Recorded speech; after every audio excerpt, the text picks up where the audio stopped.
All right, compare yourself to your past self.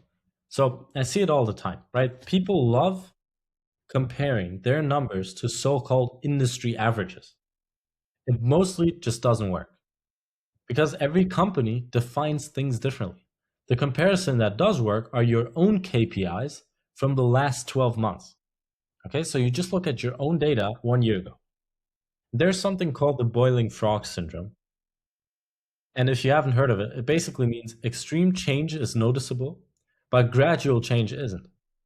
Okay, so the official definition, the boiling frog syndrome is a metaphor for the failure to react to a slow, gradual, or insidious negative change until it reaches a catastrophic level. So what you have to do, like I said in lesson 9, right? Track every KPI at each step. Make a chart of each KPI over time. A slow drop is easy to miss if you just look like day-to-day operations, but it's easy to see on a chart.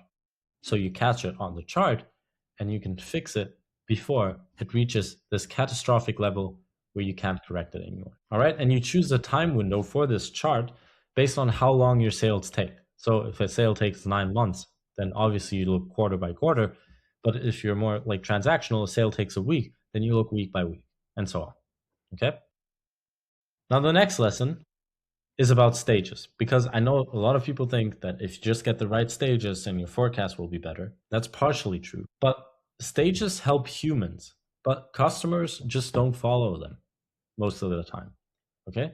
So most companies use 6 to 8 named stages for a deal, right? You have discovery, you have demo, you have consult, propose, negotiate, commit, and closed. And each stage probably has rules, right? What has to be true to enter, what actions happen inside the stage, and what has to be true to leave the stage.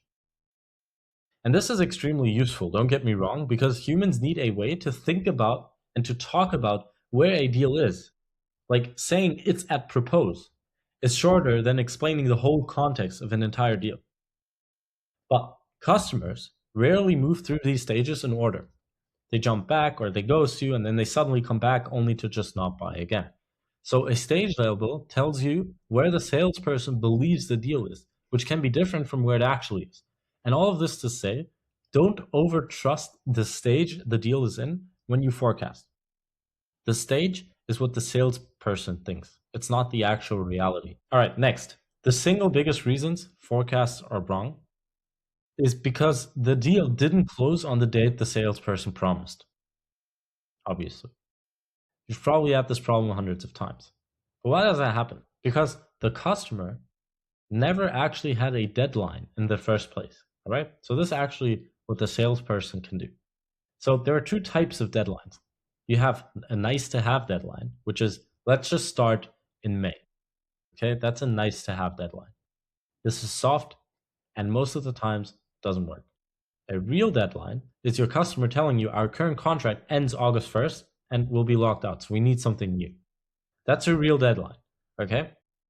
And you can see the difference between these two. If a deal lacks a real deadline tied to a pain and a problem for the customer, then the deal will not close in that time.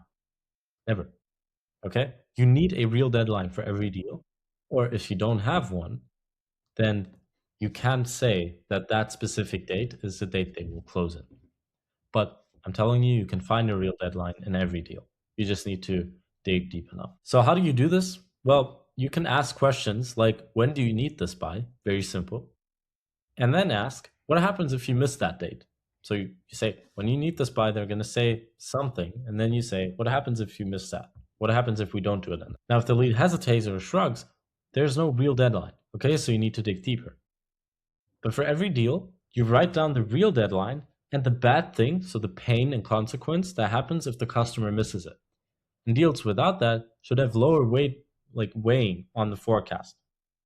That's how you do it. So if you have a real deadline, that forecast is much more valuable in the whole. You can also build a simple timeline working backwards from the lead's deadline. Okay. So you just take the average number of days in each stage and then you go backwards, right? So if you want them to close on September 15th, then you know that your legal review takes 2 weeks, right? So that's September 1st. And then agreeing on the terms, right, between that and the legal review is also 2 weeks. So on August 22nd, you know that they need to sign the terms. Otherwise, the deal won't close till September 15th. Okay, so you can just reverse engineer by taking average numbers.